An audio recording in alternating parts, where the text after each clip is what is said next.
अच्छा चाल चलन, बुराई, पश्चाताप, प्रयोग, बुद्धिमान, लड़ाई, घमंड, दीनता, इसके बाद फिर ढींग मारना, धीरज, प्रार्थना करना।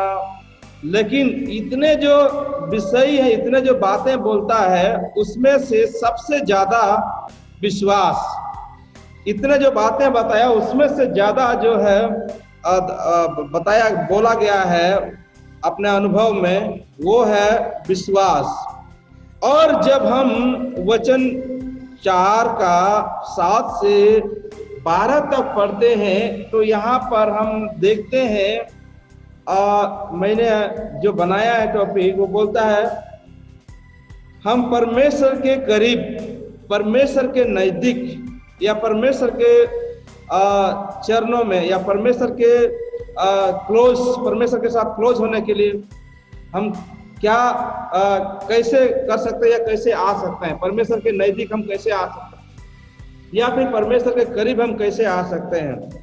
क्योंकि ये पुस्तक जो है अपना अनुभव से लिखा है, और इतने सारे टॉपिक को मेंशन किया, लेकिन ज्यादा से ज्यादा बातें जो बोला गया हो विश्वास के ऊपर में है। कार्य बिना विश्वास मरा हुआ है, बहुत सारे बातें हैं विश्वास के ऊपर में।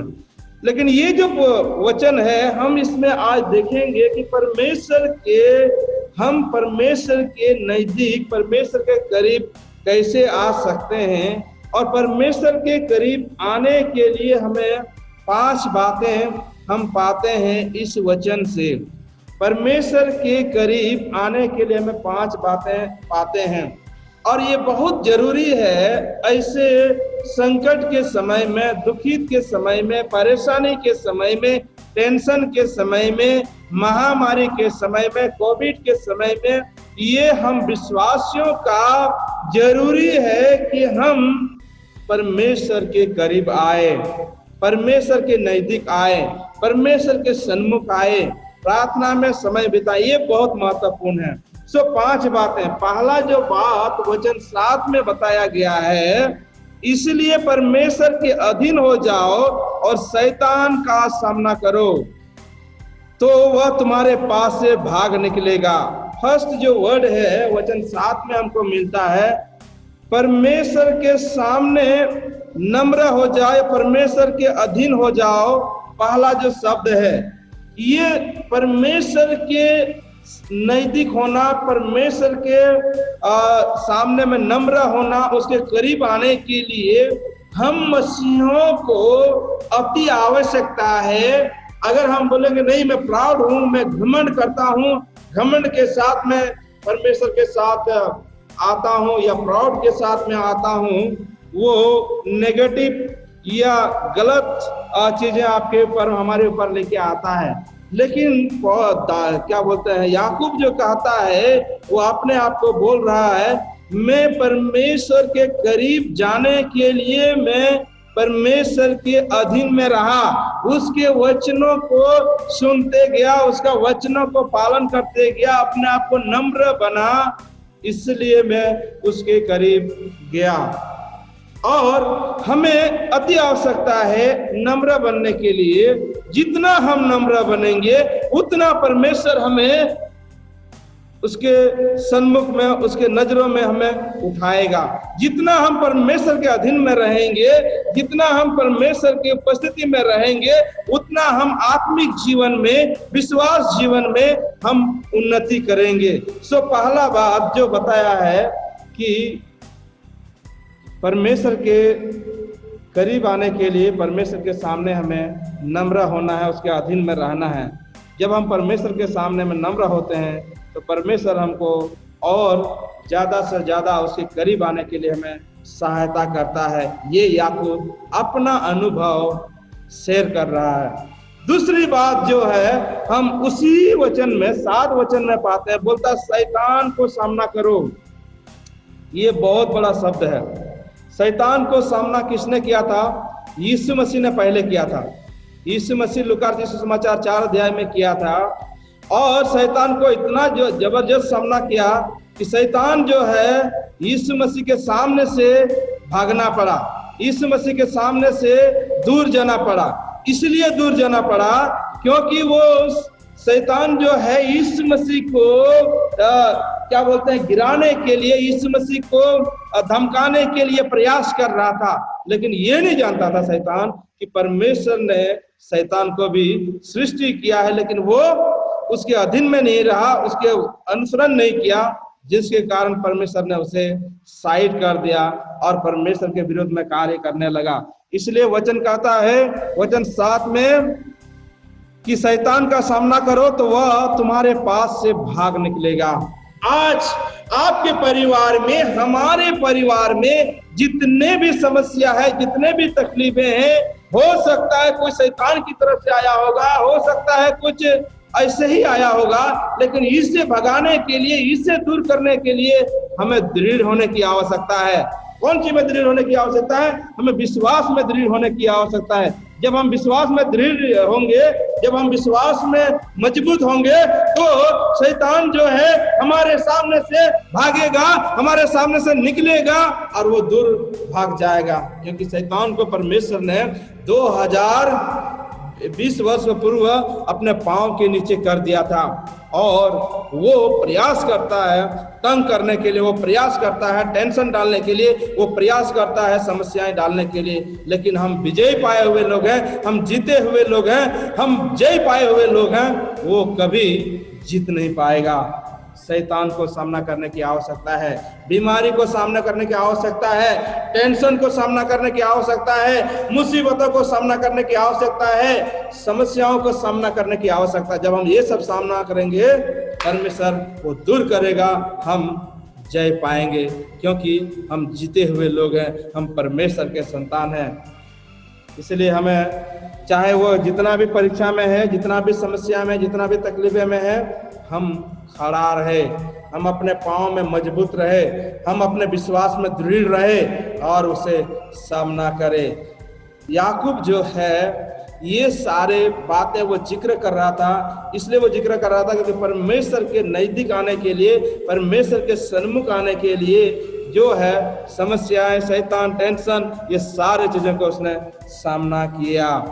तीसरी जो बात हम पाते हैं, वो बोलता है वचन 8 में, यहाँ पर लिखा हुआ है, परमेश्वर के निकट आओ तो वह तुम्हारे निकट आएगा। देखिए यहाँ शब्द बोला है, अगर परमेश्वर के नजदीक आते हैं तो वो तुम्हारे निकट आएगा।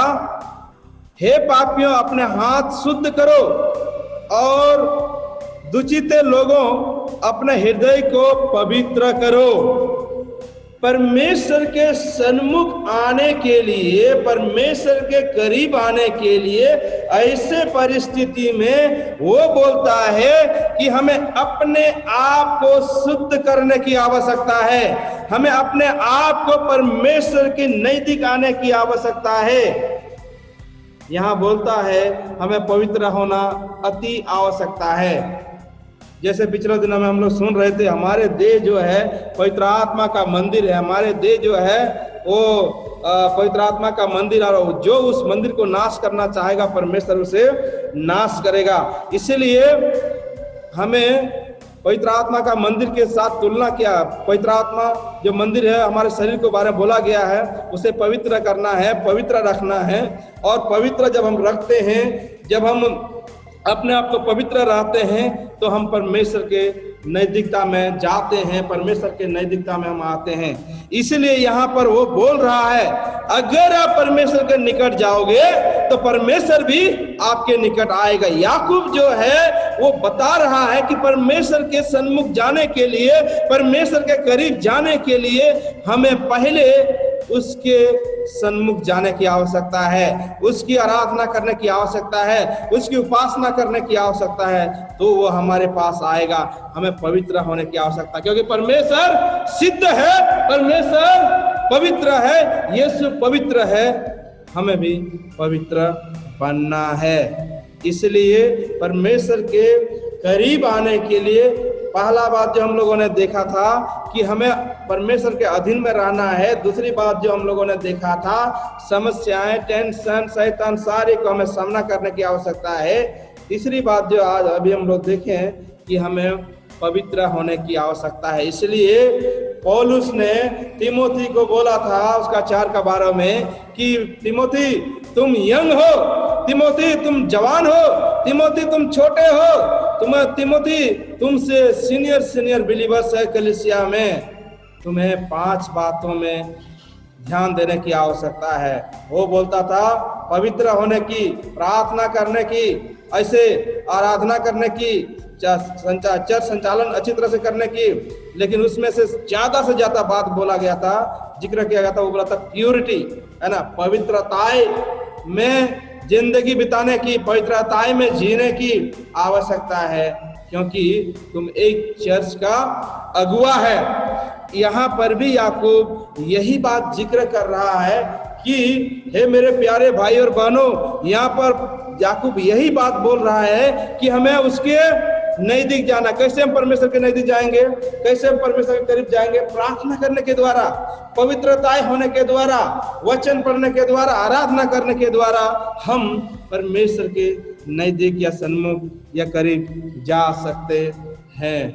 चौथी बात हम पाते हैं, वो बोलता है वचन 9 वचन में, दुखी हो और शोक करो और रो, तुम्हारी हंसी शोक में और तुम्हारा आनंद उदासी में बदल जाएगा। देखो ये बोलता है अगर अपने पापों के लिए हम दुखी हैं, अगर हम अपने समस्याओं के लिए परेशानी है, अपने तकलीफों के लिए हम टेंशन है, तो वो बोलता है, तीसरी चौथी बात जो वो बोल रहा है, हमें पश्चाताप करने की आवश्यकता है, हमें अपने आप को दुख महसूस करने की आवश्यकता है, हमें पश्चाताप करना, परमेश्वर मेरे जीवन में ये हुआ, मेरे जीवन में वो हुआ, हमें रोना, पश्चाताप करके रो करके परमेश्वर के नजदीक आते हैं, तो क्या होता है कि परमेश्वर जो है हमें उसके करीब आने के लिए हमें सहायता करता है। इसलिए अगर हम यशायाह नबी का पुस्तक में भी पढ़ते हैं, यशायाह नबी जो है वो भी परमेश्वर के करीब आने के लिए वो घुटनों टेक करके रो करके प्रार्थना किया, और प्रार्थना किया तो परमेश्वर ने उसकी दुआ को सुना और परमेश्वर ने उसे छुआ। यहाँ पर भी हमें परमेश्वर के करीब आने के लिए, विश्वास में दृढ़ होने के लिए, परमेश्वर में मजबूत होने के लिए हमें क्या करने की आवश्यकता है? हमें पश्चाताप करने की आवश्यकता है। हमें चाहे दुख हो, चाहे तकलीफ के समय में हो, चाहे कठिनाई के समय में हो, चाहे कैसे भी समय में हो, वो परमेश्वर जो है हमारी खुशी में बदलेगा। हमें अगर हम पश्चाताप करके पवित्रताई के साथ नम्र होकर के जब हम उसके सन्मुख आते हैं, तो वो हमें आशीष देता है, वो हमें बढ़ाता है, वो हमें मजबूत करता है विश्वास जीवन में। इसलिए मेरे प्यारे भाई और बहनों, हमें ये अति आवश्यकता है ऐसे संकट के समय में, ऐसे परेशानी के समय में ज्यादा से ज्यादा समय परमेश्वर को दे, ज्यादा से ज्यादा समय प्रार्थना में बिताए, ज्यादा से ज्यादा समय वचन पढ़ने में समय बिताए।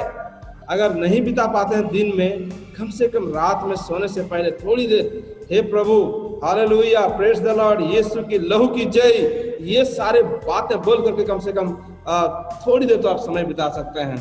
पांचवी बात, परमेश्वर के सामने दिन बनो तो वह तुम्हें शिरोमणि बनाएगा। 4:10 में लिखा हुआ है, प्रभु के सामने दिन बनो तो वो तुम्हें शिरोमणि बनाएगा। पहला पत्रस उसका 5:6 में बोलता है, इसलिए परमेश्वर के बलवंत हाथ के नीचे दीनता से रहो, जिससे वह तुम्हें उचित समय पर बढ़ाएगा। यहां बोल रहा है जब हम नम्र होते हैं, जब हम दीन होते हैं, जब हम अपने आप को शून्य बना देते हैं। पौलुस कहता है फिलिपियों के पत्र उसका 2 अध्याय में कि अपने आप को शून्य बना देते हैं, तो परमेश्वर के नजदीक करीब हम पहुंचते हैं। यहाँ इसलिए पतरस कहता है कि बलवंत हाथ के नीचे दीनता, यानी परमेश्वर के हाथ जो है बलवंत है, परमेश्वर जो है सर्वश्रेष्ठ है, और जब हम उसके सन्मुख में और उसके अधीन में रहते हैं, जब हम उसके नीचे रहते हैं, तो वो हमें बढ़ाता है। क्या क्या चीजों में बढ़ाता है? विश्वास में बढ़ाता है, प्रार्थना में बढ़ाता है, और विश्वास में दृढ़ करता है, मजबूत करता है और परमेश्वर के करीब लेके चलता है। तो हमें नम्र होने की आवश्यकता है। अगर हम नम्र बनते हैं, अगर हम दीन होते हैं, अगर हम परमेश्वर के अधीन में रहते हैं, तो वो हमें नीचे नहीं, वो हमें साइड में नहीं, वो हमें इधर उधर नहीं, वो हमें टॉप में, सर्वश्रेष्ठ में, शिरोमणि हमें बनाता है।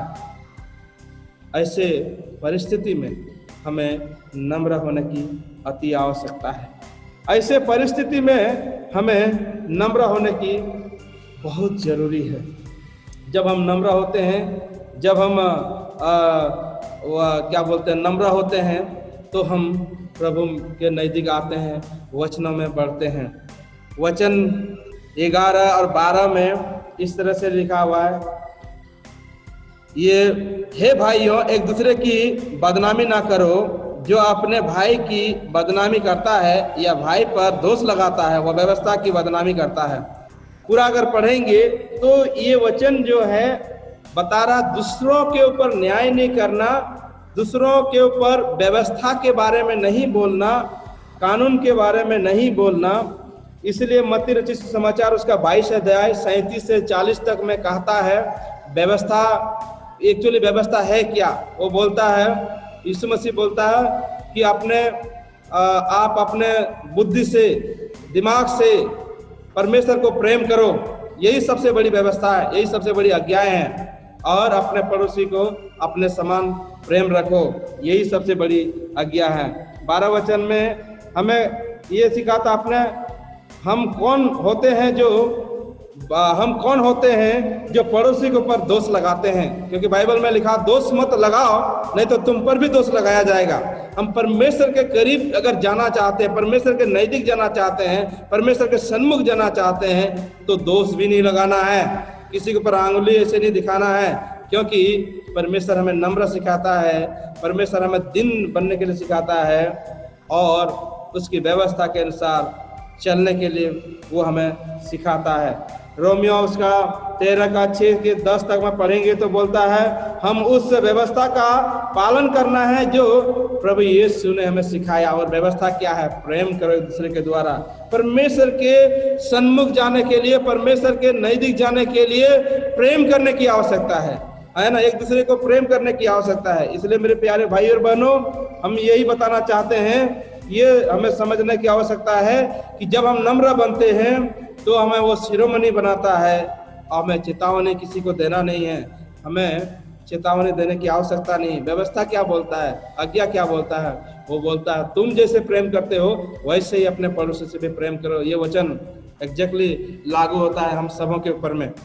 कि मेरे प्यारे भाई और बहनों, आइए आज हम ये बातें हम देखते हैं, व्यवस्था हम किस तरह से पालन कर रहे हैं, व्यवस्था के अनुसार हम किस तरह से चल रहे हैं, या व्यवस्था हमारे जीवन में लागू हो रहा है कि नहीं हो रहा है। लेकिन मैं आज बता रहा हूँ कि परमेश्वर के नजदीक आने के लिए, परमेश्वर के करीब आने के लिए अति आवश्यकता है कि हमें नम्र बनना है, अति आवश्यकता है कि समस्याओं का सामना करना है, अति आवश्यकता है कि हमें शुद्ध होना है, पवित्रता ही जीवन जीना है, अति आवश्यकता है कि हमें पश्चाताप करना है, अति आवश्यकता है कि हम नम्र बनेंगे तो वो हमें शिरोमणि बनेगा। अति आवश्यकता है कि हम न्याय या व्यवस्था या चेतावनी किसी को ऐसे ना बताएं, क्योंकि व्यवस्था के बारे में वो बोलता है प्रेम करना है। वो व्यवस्था क्या है? 10 आज्ञा था पुराने नियम में, नया नियम में एक ही आज्ञा है, प्रेम करो एक दूसरे को। और जब हम ये सारी बातें को समझते हैं, ये सारी बातें को मानते हैं, तो हम परमेश्वर के करीब आते हैं, परमेश्वर के नजदीक आते हैं। इसलिए ऐसे संकट के समय में, दुख के समय में, समस्या के समय में, तकलीफ के समय में, कोविड-19 के समय, महामारी के समय में हमें अति आवश्यकता है कि ऐसे वचनों को पालन करें, ऐसे बातों को पालन करें और प्रभु में हम बढ़ते जाएं, प्रभु में हम उन्नति करते जाएं, विश्वास में हम दृढ़ होते जाएं और वचनों में हम आगे बढ़ते जाएं। परमेश्वर हम सबों को इस छोटी सी वचन के द्वारा आशीर्वादित करे।